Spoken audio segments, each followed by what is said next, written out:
Bonsoir, j'espère que vous allez bien. Dans cette séance, on va aborder la physique nucléaire, un exercice, notamment dans ce qu'on appelle la fission nucléaire. Donc, je lis cet exercice. Dans une centrale nucléaire, on utilise des noyaux d'uranium-235 comme combustible fissile. On considère la réaction de fission suivante.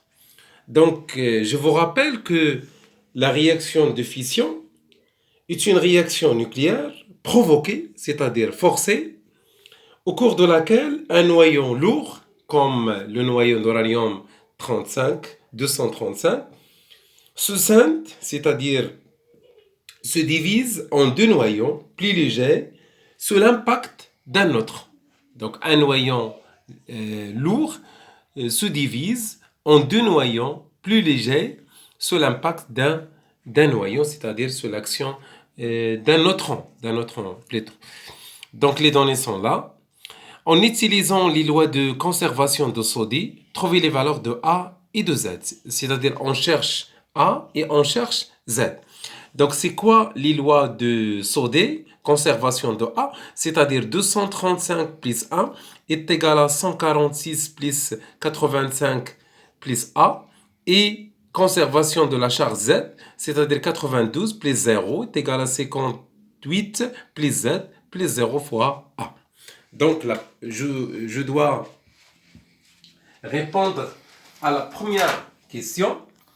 Donc d'après les lois de Soddy, les lois de conservation, donc loi de conservation, donc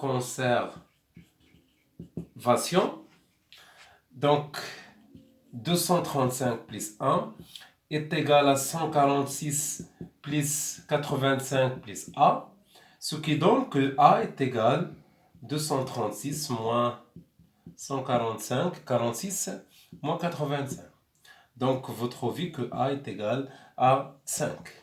C'est un nombre entier. De même pour Z, donc 92 plus 0 est égal à 58 plus Z plus 0 fois A, c'est 0. Donc ça donne Z est égal à 92 moins 58. Donc Z est égal à 43. Z c'est le nombre. Z c'est le nombre de protons, ou bien le nombre de charges. Voilà. La deuxième question, passons à la deuxième question. Calculer en mètres puis en joules l'énergie libérée au cours de cette réaction. Donc l'énergie libérée au cours de cette réaction, en appliquant la relation d'Einstein, c'est que la delta M c'est carré, avec delta M c'est la masse des produits, moins les masses des réactifs, c'est carré.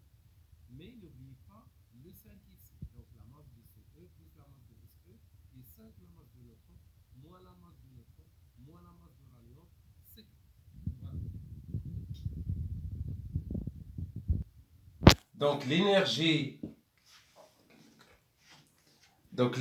libérée est égale delta M C carré avec la valeur absolue. Donc delta M c'est la masse de CE plus la masse de SE plus 5 la masse de neutrons moins la masse de neutrons moins la masse d'uranium 235 C carré. Donc je dois simplifier par 5 moins 1, ça donne 1. Donc c'est la masse de CE plus la masse de SE plus 4 la masse de neutrons moins la masse d'uranium 235, c'est carré. Voilà les produits et voilà les réactifs. Voilà. Donc, lorsqu'on fait le calcul, on trouve que c'est moins 0,1776, c'est-à-dire 1776 U C carré. Et je remplace U. Je remplace U avec 931,5, ce qui donne que moins 0,1776 fois 931,5 1,5. Donc ça donne 165,43 MeV. Voilà l'énergie libérée. Et je dois remplacer le MeV. Donc déjà donné dans l'exercice, un MeV est égal, méga électronvolt est égal à 1,6 10 à la puissance moins 13. Donc je dois multiplier par donc 165,43 fois 1,6 10 à la puissance.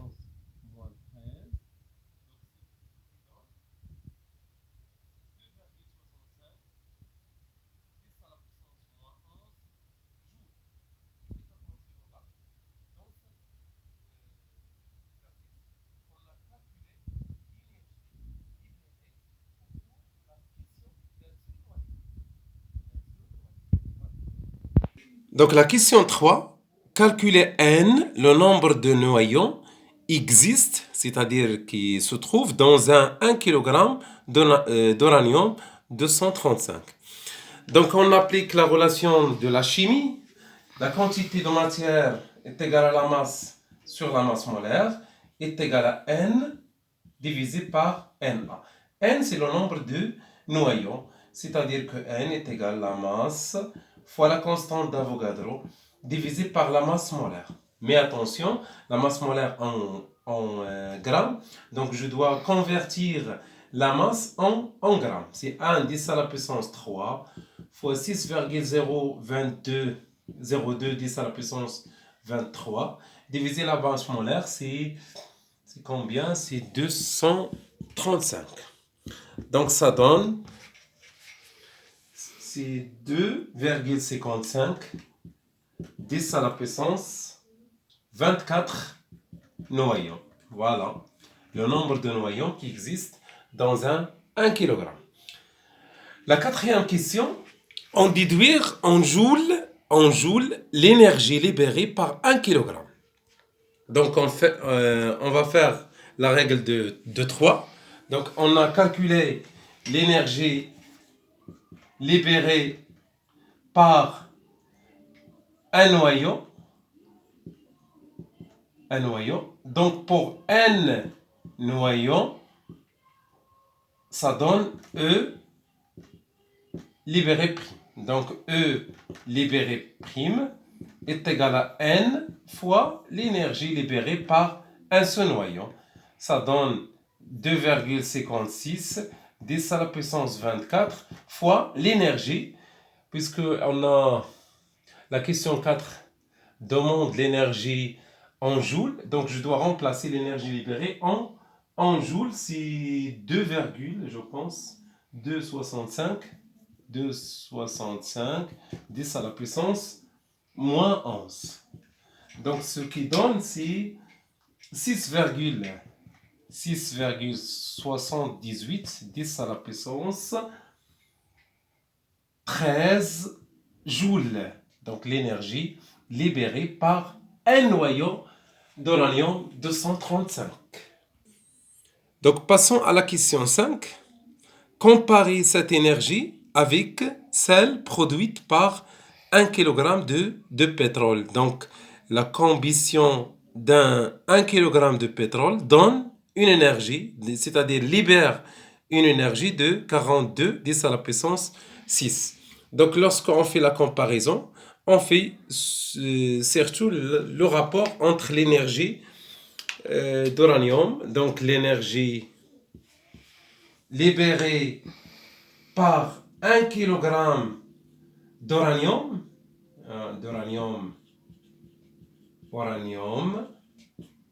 divisé par l'énergie libérée par 1 kg de pétrole. C'est-à-dire quoi? Donc ça donne combien? 6,78 10 à la puissance 13 joules divisé par 42 mégajoules, c'est-à-dire 10 à la puissance 6. Donc ce rapport donne environ 1,6 10 à la puissance 6 fois. C'est-à-dire quoi? C'est-à-dire que l'énergie libérée par la fission est très élevée par rapport à l'énergie libérée par le pétrole. Donc pour produire la même quantité d'énergie libérée par 1 kg d'uranium nécessite une masse très grande de pétrole. Voilà la nécessité, ou bien l'importance de la fission nucléaire pour produire l'énergie. Voilà, euh, j'espère que vous avez compris cet exercice et à la prochaine vidéo. Inch'Allah, assalamu alaikum.